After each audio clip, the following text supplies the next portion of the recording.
If I could follow only one self-improvement rule, it would be to never compare yourself with others.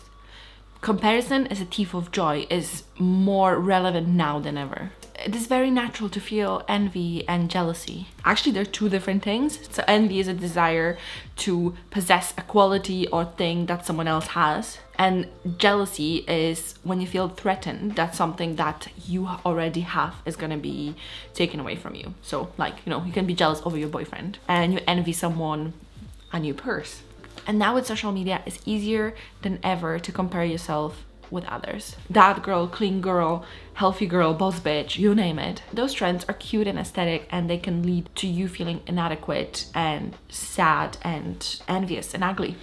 Girls waking up at 6 a.m, putting cute matching gym sets, and then going to very expensive gyms or Pilates, drinking matcha and making beautiful, aesthetic, healthy breakfast in their gorgeous kitchen. And they're always showing that they're always organized and productive, and they just basically don't waste a time in the day. Don't get me wrong, I love those videos as well, and I love romanticizing my life, and I love productivity and other tips. But remember, you are comparing your behind the scenes to someone else's stage. What you see is a highlight. It's all perfectly curated. Their everyday life does not look like that. They're probably very messy as well, and they probably stay in bed and don't go to the gym every day at 6 in the morning. I know I do. I made a video about my morning routine. It's not every day like that. I go to the gym like 3 times a week, so that's when I wake up at 6 and go to the gym at 7. Every other day I just sleep in late, and then I just do all my morning routine in like literally 20 minutes. It's all about balance, first of all, and second of all, everything is just perfectly curated. They just imagine they set up a scene, they put their camera, but you don't see what's behind the camera. It might be so messy, it might just be, you know, very ugly corner, and they just have like one place that doesn't look that bad. What you see is a highlight. You don't know what's happening behind the scenes. But also, everyone has their own path. When I was a teenager, I was like convinced that I'm gonna be happily married with kids, with amazing career in like my early to mid 20s. And guess what? I'm 33 now, I'm single, and I'm just starting. And that's okay. It will be so easy for me to like compare myself to my peers or the people on the internet. And let me tell you, I sometimes do. I see someone having this like beautiful, glamorous life and amazing, well-paid job, and they travel the world, and I'm like, oh yeah, they must be like my age or a bit older. And then I go to the page and they're just turned 22, and I'm like, what the fuck? It's kind of very surprising, and it does stink for a second. I'm thinking, what am I doing with my life then? But the fact that I have not done it when I was 22, it does not make me worse. I just chose a different path, and I don't regret it at all, because I have all the experience. And to be honest, I wouldn't want to be famous. I wouldn't want to be rich and very successful in my early 20s. God, no. I didn't know who I was. I was so insecure. Imagine that. And just being in a spotlight and just having so much pressure. No, thank you. I was just traveling, living my life. I moved to US. I was an au pair. And then I came back. I stayed in my hometown for a little bit. Then I moved to Scotland. And I think everything happens for a reason, first of all.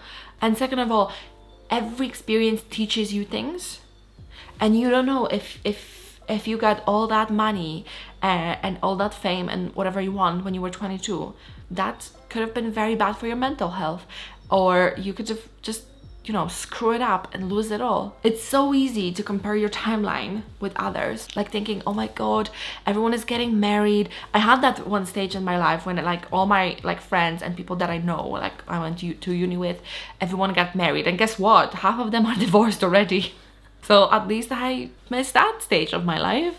And I might meet someone now when I'm more mature and they're more mature, and we're gonna create and we're gonna create actually like healthy relationship, you know? So it's so easy to compare it with others, but there's not one solution to life. So you might ask yourself what to do if you feel like crap about your life. You're in a great place then. I will just share my personal tips with you now. Number 1, list all of your accomplishments. I talked about it in another video, but honestly, it works wonders. I have list in my Notion and I just keep adding to it. It's all the things that I managed to do. But think about the things that were like in your control, that you actually managed to do, like with your self-agency. Not something that like, you know, I had rich parents.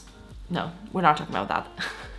So make a list and add to that. And if you feel like you have not accomplished anything, and if you feel like, you know, you're behind in life, just look at that list and think of what you managed to do already.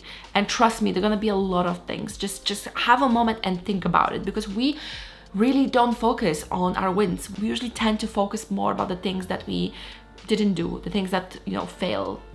And that's a very bad mentality to have. Second, gratitude. I talk about gratitude a lot, but honestly, it works so well. Gratitude is so important, honestly. What I do every day is I list 10 things in the morning what I'm grateful for, and that makes me feel so much better about my life, because I honestly do have so much, even though maybe, you know, for someone else it's not, but I have a roof above my head, I have a job, I have somewhere to live, I have a comfy bed. I know we don't focus on those things every day, so it's a very good practice, because you start to appreciate all the, even the smallest thing. Use envy as inspiration. I know it might sound counterintuitive, but honestly, all those like aesthetic TikTok videos about the morning routines and like, you know, day in my life, they keep me inspired. I keep very good attention to like what it tells me, and what it tells me is that's what I want in life. And sometimes it's hard to know what you actually want.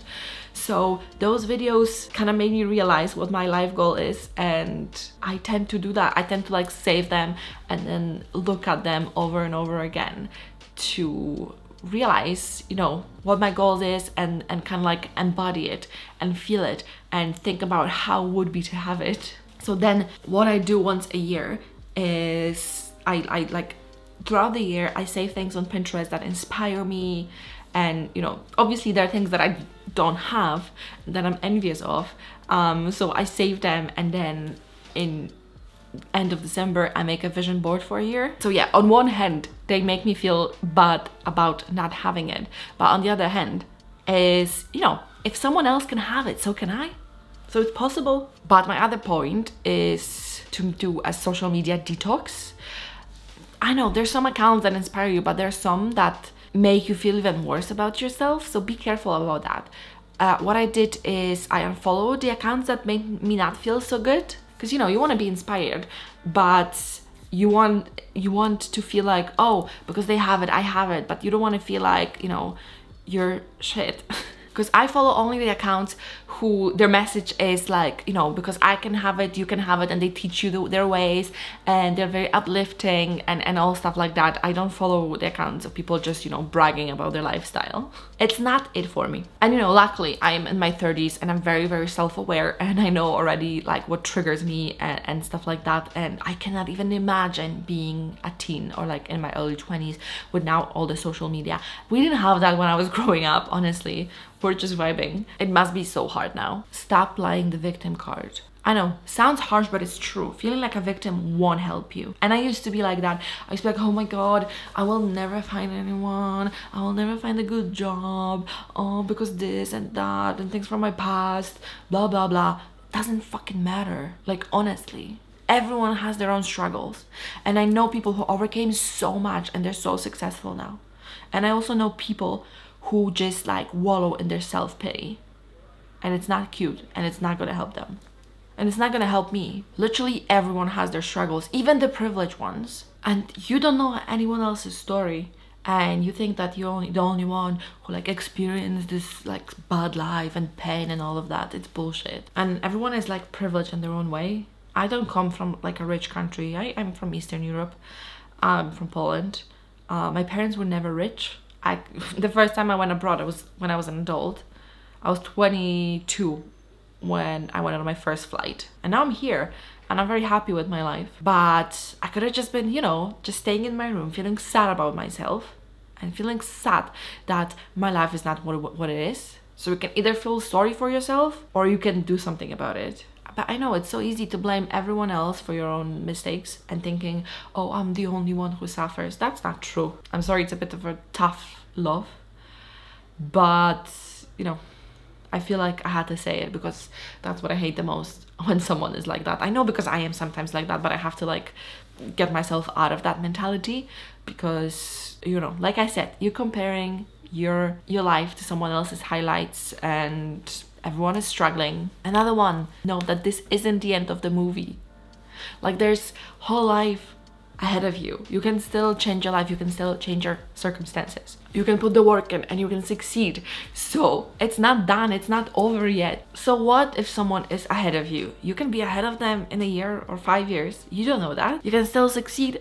It's not over. The only person you should compare yourself with is yourself from past. Like, all it matters that you're getting better and better. Like, if you look at yourself now and compare yourself to you from 5 years ago, are you better off?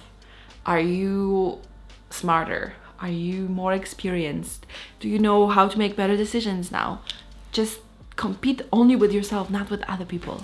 So that's basically all there is. I hope my advice will help you even a little bit.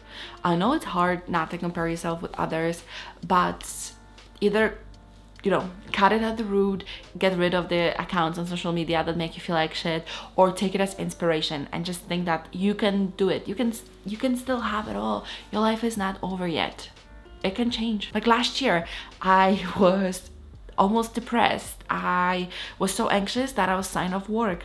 I hated my life, and now I'm here and I have a great job, I have a great life, I can travel, and it gets better and better and better each day. So yes, if you're new here, welcome to my Glow Up Challenge, when I'm gonna be changing my life in the next 365 days. Well, now less, let me count that. So I want to change my life completely. The goal is I'm gonna lose weight and I'm gonna be full-time on social media by this time next year. So I am sharing daily videos about my progress and what I've been up to, and then here weekly ones with updates and also some very good tips. So subscribe to be here, follow me on Instagram and follow me on TikTok. I'm there, I'm everywhere. I also have a Facebook group, so please join, and you know, you can do it.